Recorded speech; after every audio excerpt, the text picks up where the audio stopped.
Magandang tanghali po sa inyong lahat. Ako po si RP Lazaro. Magandang tanghali po sa inyong lahat. Yan naman ang paligero sa pato, bayarang banal, Cristiano Maniaki, sa hindi rin walang pahintulot. Ang pantas na talipandas ang komentaristang kupal, ka Dennis Reyes. Magandang hapon po. So, ayan. Nagtatalo na yung tao. Parang yung pinag-usapan natin a few days ago, lumalabas na ngayon na, ang sabi mo? Judicial legislation. Judicial legislation. Ang sabi naman nila, overreach. Yun ang... Saka yung due process clause, Yan. katarantaduhan. Because due process, hindi yan pasok sa mga admin case. Because there is no right to life, liberty, or property that is being denied. Because sabi mo, it's a political issue, tsaka hindi naman karapatan ng tao maging vice president. Hindi mo karapatan na maging opisyal ka ng pamahalaan. Kaya walang rights na binabiolate. Ang due process dyan talaga is notice and hearing. Notice and right to be heard lang. At ang hearing, hindi kailangan ng trial type. Memo lang dapat. Pwede na. Bibigyan ka ng notice, ito ang charges sa'yo. Anong sagot mo? Padala mo. Babasahin namin. Pag hindi namin nagustuhan, tanggal ka. Yun lang yun. Sa totoo lang, yun lang yun. Kaya dapat lang pinagbobotohan lang yan. Talagang pinilipit. The Supreme Court violated the Philippine Constitution in so many ways. Alam mo, puta ginawa paano, seryoso to Ginawa nilang puta sa sauna ang batas. Anong sauna? Sa sauna ba? Tangina, tinira nilang pahiga, patagilid, patuwad. Tangina, pinagsirko-sirko nila, putang ina nila. Ako talagang, because the Supreme Court is supposed to be the last defense. Supposedly. Last defense. Oo, last line of defense natin yan. Pag may umabuso, o pag may kalokohan, sa Supreme Court ka tatakbo, di ba ganon? The Supreme Court, the courts are the people's last defense to get justice. Diba? Okay. Kaya nga ang tawag sa Supreme Court, the gods of Padre Paura. The gods, sinasa Padre Paura yung What happens if the gods themselves violate your rights? Violate the Constitution? Yung ginawa nila na due process clause, that effectively shuts down impeachment. Wala na impeachment. Hindi lang kay Sara, habang buhay, wala nang impeachment. Hindi naman po pwede. Ito mabigat nun. Sinabi rin natin, bakit nilang ginawa yun? Sila impeachable officials sila. Oo. Pinagtatanggol ba nila sarili nila? Ito naman sa akin, mamamayang question. We now know what we know. We don't really know exactly the how. But I think the why we already know. Mukha namang obvious na yung why Ang chismis. Okay. Sige. Chismis lang po. Chismis lang. May isa daw senador na naglakad talaga. Senador. Sabi nila, kaya pa rin delay ng Senado, alam nila na may lalabas na unconstitutional. The decision, unconstitutional. Ang ginawa daw talagang pinalabas talagang unanimous para unquestionable. Question. So, yung paggawa niya ng unanimous na yan ba ay may involved na pananakot o padulas? Hindi ko natin alam. Okay, hindi natin alam. Okay. Hindi natin alam. Okay. Malamang naniningil ng utang na loob. Mga itinanim. Naniningil na ngayon. Ang pinakamabigat daw, yung pinag-inhibit si Kagiwa. Pinag-inhibit, wag kang makialam. Ang ganon. Hindi kasi si Kagiwa, medyo matigas ang ulo niya. Everybody knows that. Medyo Baka- maano yan eh. Baka Maere wala, yan eh. baka wala siguro siyang utang na loob doon sa nanghihinging senador na yun. Hindi lang yon. Pero talagang maere yan. Because the guy is brilliant. May karapatan naman pala maging maere. Pagka yan, nag-participate sa deliberation, addict din sa sulat yan. Tanging nagagawa ng dissenting opinion niya. Kakapal, haba pa naman 10 pages yung mga opinion ng mga ganyan ng mga quiz. Maikli yun. Maikli pa ba yun? Pagka gumawa ng dissenting opinion niya, Magpapaliwanag yan. makikita ng tao na putang ina pinilipit talaga nila ba? Talaga ako, the only way to describe it is, ginawa nilang puta sa sauna ang hustisya. And the thing is,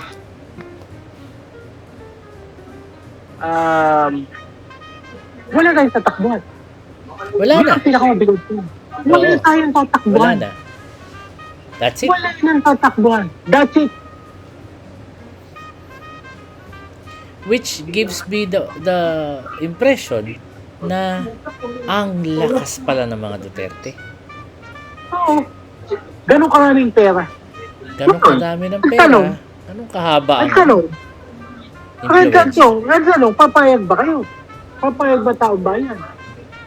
kung hindi ako pumayag, ano magagawa ko? Well, remember, it is also enshrined in the Constitution that revolution is recognized by the Philippine Constitution as a legitimate form of redress. But That if you have no more recourse, and you would need, if we again experience an abusive government, which we the did before. people can overthrow that government. Question again. Kung yan ang ating huling pagkakataon itama ang mali, anong magiging epekto nun sa mga nakaupo sa administrasyon na to? Dahil kanino ba tayo nagre-revolusyon? Ako yun ang tanong ko. Tatanggalin mo lahat. Lahat. Sino ipapalit mo ngayon? Hindi, maraming paraan eh. Pwedeng yung mga plano nila Duterte noon, na revolution from within. Sabi nila palagi, revolutionary government. Mukhang bibig nila yan dati eh. Pwede rin. Actually, that's a very good, sa ngayon, that's a very good idea. You know why? Pega pang tao. So it's possible. Tama, galit. Ang galit ng tao ngayon is towards the Senate and the Supreme Court. Surprisingly, ang tao hindi galit sa Kongreso o sa Presidente. Wala nga, hindi naman galit sa Presidente. Hindi rin galit sa Kongreso, totoo yan. Ito, nagtataxi talaga ako kung going here. Ngayon, nagtataxi ako to interview people. O kaya sasakay ako angkas, may kipagkwentuhan ako. Yan ang mga pulso ng tao. Oo. Yan ang mga Yung mamamayan taxi driver, saka yung grab driver, saka yung angkas. angkas. Kasi sila yung nakakausap Tsaka yung kung saan sila kumakain, kwentuhan. So, their opinions are generally yung pulso ng masa. Reflective of almost everybody. Reflective. Almost. What is surprising is, I expected na maraming DBS sa kanila. Wala. I mean, bihira ako makahanap ng DDS. Kung meron, DDS noon meron. Pero aminado sila, putang ina, napakawalang yan. Galit sila sa nangyayari sa nagpuputukan yung pogo, nagpuputukan yung nakawan, yung formally, yung nakawan sa sabong, yung patayan, yung nakawan na sa DepEd, yung kay Sara. Galit ang tao, yung ayaw.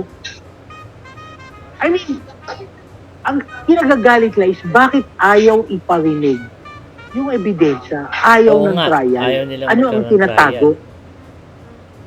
Lahat yun ang reality. Bakit? Ano tinatago nila? Putanginan nila malamang kasama sila sa sa krimen. Ganun sila. Tapos, yung mga medyo may edad, tsaka yung mga tipong bandang 30 anyos, ganun. Mm-mm. Humihirit na. So, dapat mag-martial law na lang. Parang yung ginawa ni Marcos noon. Oo. Walisin lahat. 1972 Though- na. Although few people understand the martial law now under the 86 Constitution is a fangless beast. Wala nang alis, wala nang ngipin niya. Pero, gusto sila, tatanungin mo, anong gagawin? Anong mangyayari? Puta, tanggalin na yung Senado, tanggalin na yung Supreme Court. Not realizing what they want. Pero hindi naman po pwedeng walang Supreme Court. Hindi naman po pwede yun, syempre. Hindi naman po pwedeng, pwedeng walang Senado, mag-unicameral ka. Palitan na lang yung Supreme Court, di ba pwede yun? Palitan na lang sila lahat? Hindi, ganun na nga yun. Yung mga yan, palitan mo, walisin mo yung 15. Oo. Mag-appoint ka ng bago. Oo. Minsan, marami doon sa ordinaryong tao, ganun ang feeling.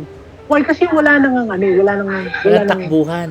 wala nang recourse, walang tatakbuhan. Takbuhan. At yun ang pinakamasamang ginawa nila. Yung binigay mo sa tao ang feeling Helpless na kayo. na wala nang tatakbuhan. Syempre, ang tao, pag ginipit mo ng ginipit yan, papalagda yan. Di pwedeng hindi. Kahit na sino, pag nakupot mo sa order mo na yan, abay lalaban yan, kay manalo man siya o hindi. Diba? Ano yan? Sakit na sa ulo yan. Bibigyan ka ng problema yan. Lalaban yan. Ito pa, galit na galit ngayon ang tao sa Iglesia ni Cristo. Takina, katulad ng sinabi natin dati. Oo nga eh. Oo nga. Pansinin mo yan. Galit na galit sila sa Iglesia ni Cristo. Bakit? Hindi lang kasabwat yan sa pang-aapi sa ating mga kasatin. Sorry na lang sa mga kaibigan ko Iglesia. Kasabwat kayo sa totoo. Well, yung liderato ninyo. Yan. So, yan yung sinasabi natin, no? Naiingat sila because, they're in the minority. At yun yung iniiwasan noon ni Ka Felix sa ni Ka LD. Na mabahiran sila na Politika. yung minority nang-aapi. Mm-hmm. Kasama sa nang-aapi, which is what's happening now. Mm-hmm.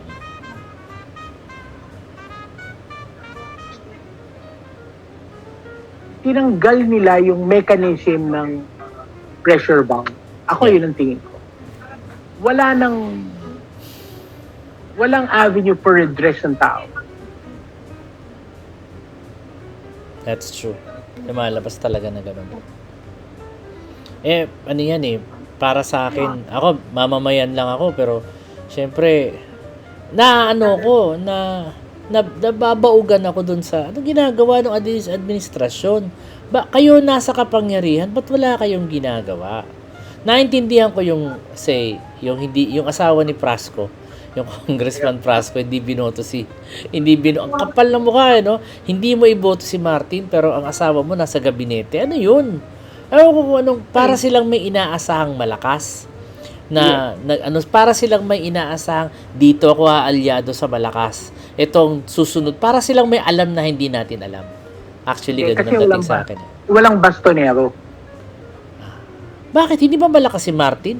Doesn't he, Walang bastonero overall. Overall. Sino ba dati sa dati niya administrasyon?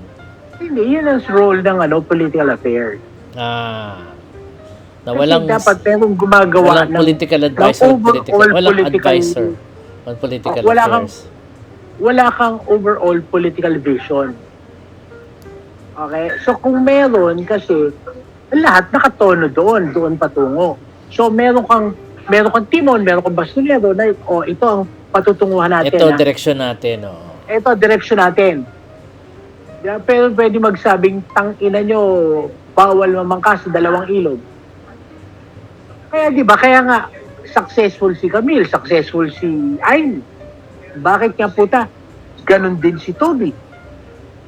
Di ba? Namangka sa dalawang ilog, na nabutahin ang kampanya. Bakit ang mga magagaling mong kandidato nalaglag? Yung mga sikat mo. Bakit masyadong malakas sa mga Duterte ngayon? Dami mo narinig sa social media kahit na wala naman silang supporter. Because wala kang overall head na nagko-coordinate. Wala kang conductor ng symphony. Makes sense. Kasi ang political affairs, nasa kanya lahat yan eh. Andun sa kanya yung LEDA, andun sa kanya yung PLLO, andun sa kanya yung PCO, andun sa kanya yung OEA. Ang daming offices na kino-coordinate niya. In fact, puta pati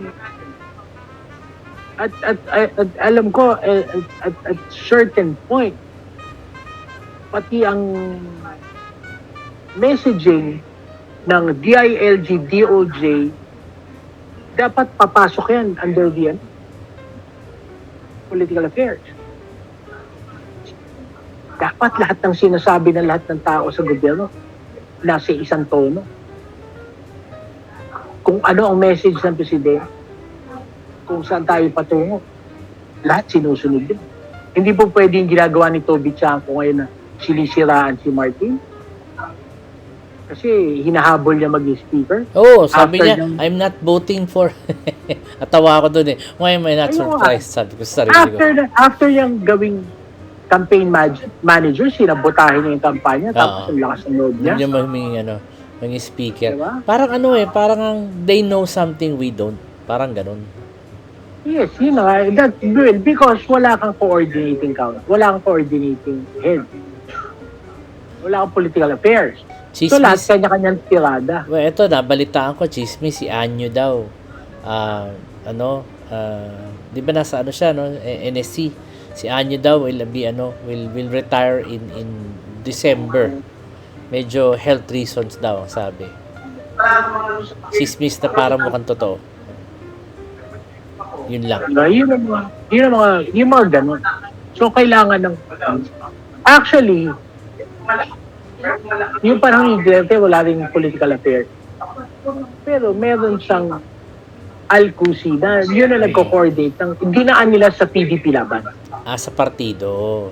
Sa partido. Question. Kasi ang dati, originally, ang partido sumusunod lang sa political affairs. Okay. Question. Bakit wala tayong CABSEC this time? Because it's not needed. Wala naman silbi. Yung CABSEC na yan, puta gawa-gawang pwesto lang yan. Okay. Dati ba nung panahon ni si Pinoy, Mike meron ba Defensor. yun? Meron bang gano'n ng panahon ni Pinoy? Wala. Wala Ang din. una niyan, panahon ni JP, si Mike Defensor. Oh. Kasi tinanggal si Mike sa DNR. Walang paglalagyan. Binigyan Ginawa mo nila. ng CABSEC. Ginawa na lang ang CABSEC. Binigyan ng opisina. So, itong panahon ni Duterte, sinuguralis na CABSEC, wala masyadong... Wala. Wasn't really necessary. No, they weren't. Political accommodation na lang. Ito nga, pagka-CABSEC ka, may ES ka. Oo nga eh. Kaya nga nagtataka ako ba't gano'n ang mga posisyon eh. Diba? May executive secretary ka, bakit ka magka-CABSEC?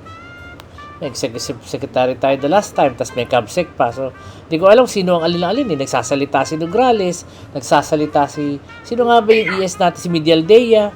Minsan hindi siya nagsasalita. So, hindi ko alam kung alin ang alin. Because hindi kailangan ng CABSEC. So, wala Kaya nga yun. dead end yan. Politically dead end yan. Wala ka function. Wala ka Wala ka kahit na ano. Binigyan ka lang ng opisina, tapos, sige lang, ayan, budget. Papasahin mo araw-araw, parang ganun. So, everybody's talking about words like constitutional crisis, pag hindi daw sinunod Pag hindi raw sinunod ang Korte Suprema, magkakaroon daw tayo ng krisis. Pero sa akin lang naman, sa pagkakaintindi ko, takin na, di ba kayo nag-umpisa nun? Di ba kayo nag-umpisa mag-violate? Hindi sino nagkaroon ng nagbigay ng constitutional rights? Hindi ba kayo? Constitutional crisis na ngayon. Hindi ba na naintindihan yun? Oo, ang dami nagsasabi, kahit si Terry Ridon, sabi niya, dapat daw, kung merong mga bagong rules, dapat daw i-apply after. Hindi nga naman. Constitutional crisis na ngayon. Which means, Because the Supreme Court has already violated the Constitution. Yeah, oo nga. Yun ang, tama, ang constitutional crisis, may nag-violate ang Constitution, merong controversy na supposedly i-resolve ng Supreme Court para matigil ang crisis. kaya lang sila nga nag-umpisa ng crisis eh. Sila nga nag-violate in the first place. Precisely. Sino ngayon, paano ngayon na-resolvehan yun? And they're the ones who violated it. So ngayon, running ang constitutional crisis. Ang sabi nila, pag hindi daw sinunod ang Supreme Court, saka lang daw magkaka-constitutional crisis. Crisis na ngayon, putang ina nila. Okay. Mali-mali pala itong mga politiko din na nagsabi nun eh. I think it was Subiri who said, dapat we have to follow, parang ganun. Ngayon, going back to that issue, bakit merong moves to block meron daw moves to dismiss the trial, tapos mag-uusap pa daw Senado. Di ba, kung nagsalita na ang Korte Suprema, wala na? Wala na yun. Kasi ano itong mga balita na to? Ano to? Naghuhugas kamay na lang yan. Kasi remember, mga politiko yan, alam nila na galit ang tao. Gusto nila mabawasan ang galit ng tao sa kanila. So, hindi. Gusto nga namin ituloy eh. Ayaw na ng Korte Suprema. Tangina nyo, noon kayo nga yung nagpapadismiss kung ano motion ninyo eh. Para naman puta makakalimutan ng tao bayan eh. Kasi ngayon nila na-realize din na putang ina, maghihibagsikan ha. Sa tingin mo mangyayari yan? Ikaw, sa pakiramdam mo? It's getting there. Because walang recourse ng tao. Kaya magrevolusyon, sinong papalitan mo? Kanino ka nagre-revolusyon? Ito ang problema mo sa revolusyon. Oh. Ngayon the conditions are getting there. Except walang naglilid. Unlike before kasi, merong people's movement. Ngayon kasi nagguho na yung people's movement eh. Yung mga people's organization. Wala na. Ang atom, putangin na, makikita mo lang paminsan-minsan sa van. Mamin dyan, diba? Sa ano? Ang bayan mo na, puta, makikita mo. Wala na yan eh. I mean, generally, wala nang kumikilos. Diba yung mga akbayan, yung mga, di ba sila yon? Kahit ang akbayan eh, hindi ganun kala. Although, akbayan ang alam ko akbayan ang pinaka-organisado sa ground. Oo. Mas electoral sila eh. Hindi na sila mass movement eh. Yung mga mass movement leaders ng akbayan, yung mga batches namin, wala na eh. Mga nagtatrabaho, kinakausap ko, tinatanong ko, Buk, okay na yan, wag na. Bayaan na natin sila. Siguro ang pinakamainit si Jim Libel, ang puta, wala na rin nakikinig. Siguro kasi naniniwala sila na tapos na yung panahon na yon na hindi na natin kailangan ng revolusyon ulit. Well, maybe that's what they thought, no? Maayos na tayo. Nagkaroon tayo ng revolution sa team. Kasi di ba, after ng EDSA 2, parang lahat na lang ng gago. EDSA na lang. Pati ang mga iglesia, putang ina, sumauso pa, nag-iglesia 3 pa. Nag-EDSA 3 pa. Di ba? Sunod-sunod. And it got to the point that people were fed up na realizing, tangin na nyo, revolution kayo ng revolution. There's nothing really bad about GMA. Fatigue. Well, at least not that. Fatigue. Diba? Napagod ang tao. May fatigue. Ngayon, nakapagpahinga na tao. Na-realize na, putang ina, medyo abusado. Yun yung sinasabi ko noon. Putang ina, walang habas na patayan noon. Babalik at babalik yung panahon na may magagalit. It's either, ako, ang tanong ko na, it's either, ano ang unang mabubuhay? Unang mabubuhay mass movement o unang mabubuhay ang Sparrow unit? Kasi gaganti sa mga pulis eh. Gaganti nga. Naalala ko yung Wala. mga Alex Bungkayo Brigade, mga pelikula na lang ngayon yun eh. Pero dati talaga they were very active. Walang may lakas ng loob. Kasi lahat ng dati revolutionaryo, pera-pera na rin pala. Pera na lang din. So, wala nang kumikilos. Nagkakaroon na uli ng mass movement. Ang tanong na lang, meron bang grassroots leaders na nauusbong? Eh, makikita natin yan. Ako naman naniniwala ako na pag may pangangailangan, lalabas at lalabas yan. Maybe not from the old people, maybe from the young ones. Malay mo. Or, posibleng babalik yung 1972. Ay, Ganun. wag naman. Graduate na tayo dyan. I Ako believe sa akin, ha? I believe there are better ways to resolve our differences. We cannot be like that all the time. Hindi naman pwedeng ganun ang ganun palagi. At this point, wala. Martial law.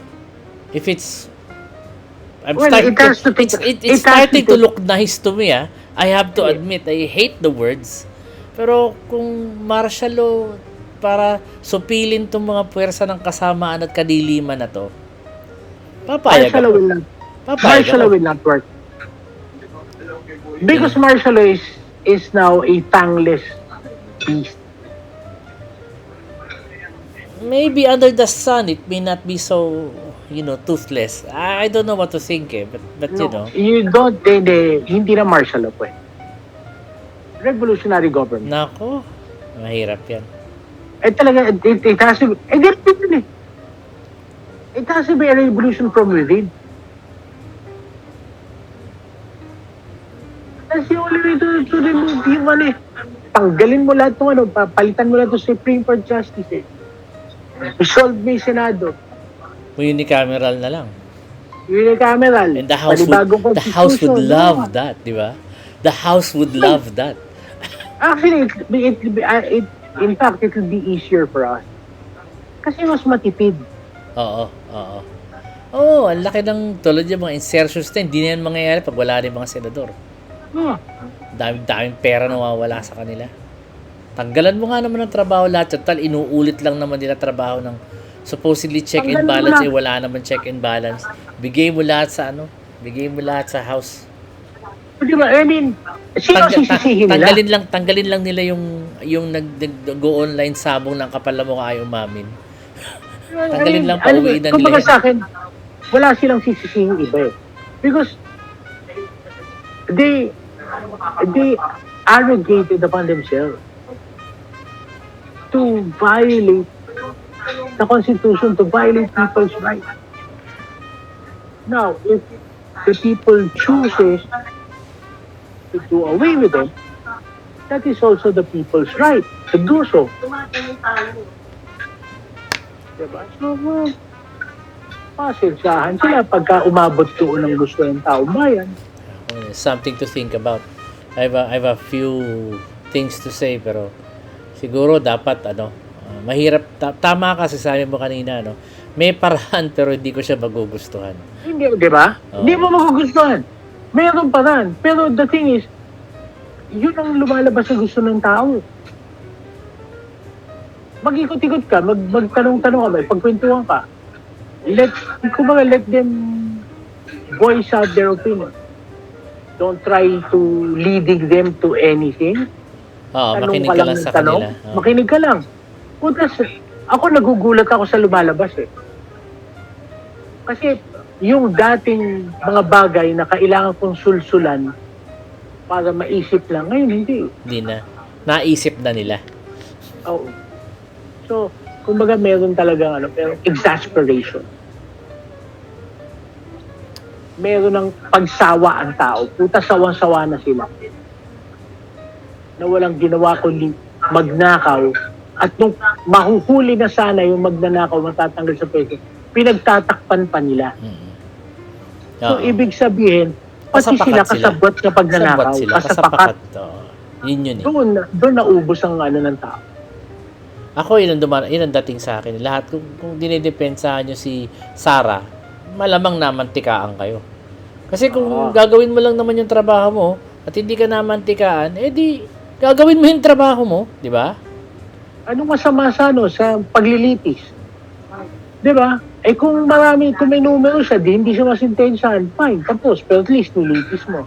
Pero yung takot na takot kayong litisin. Oo, kasi malalaman ng tao, lalabas yung baho eh. Oo, yun. Ayun ang pinipigilan nila. Ayun. Tapos, puta, pinilipit ang batas. Puta, hindi naman bobo tao. Oo. Kahit nga yung bobo, nakikita yung malinaw na may ginagawa sila eh. Hindi mo naman kailangan maging genius eh. Obvious eh, nabubuking eh. Ayun ako. Sige. Mukhang dito matatapos ang ating kalahating oras ng kwentuhan. Medyo napaisip ako. It's not something na gusto kong isipin, pero parang ang kung wala na nga naman talagang paraan, bahala na si Batman. Ako, yun na lang ang gagawin ko. Magdadasal na lang ako. Ano pa nga ba magagawa ko, di ba? Scatter. Pwede ka rin naman mag-scatter. Scatter, pwede. Masaya pa. Baka manalo ka, di ba? Bago ka pa nag-umpisa. Okay, dagdagan mo yung pera ni Gretchen Barreto. Magsabong. Sabong. Sama kayo ni Briones. Magdagdagan mo yung pera niya ni Bato. Oo. Si Briones daw, nanonood lang. Kayo naman. Hindi naman doon siya nagsasabong. Nanonood lang. Siya pa, galit. Hindi, malay mo talaga ka-fight aficionado. Oo nga. Maraming ganun. Baka talaga nanonood lang. Pero syempre. Actually hindi yung dahil nanonood siya ng sabong ang problema ko. Ang problema doon ginagawa na ng sesyon. No. Tangina, people are forgetting na putang ina, napakabastos mo. Oo. Tapos an important event, pwede mong gawin in your own time. Talagang doon mo ginawa. There's so many cameras. Tapos nagalit pa siya na asshole answer. Hindi marunong mag-apologize. Kaya hindi ko boboto yung gunggong na yan. Agap party list. Hindi ka naaagap sa boto ko. Yan lang. That's just me talking. Anyway, sige po. Maraming salamat po sa panonood. At ako po si RP Lazaro. Nagpapasalamat. Maraming salamat po. Ito na naman ang Pantas na Talipandas, Ka Dennis Reyes. Nagpapasalamat, nagpapaalam, Mapdon.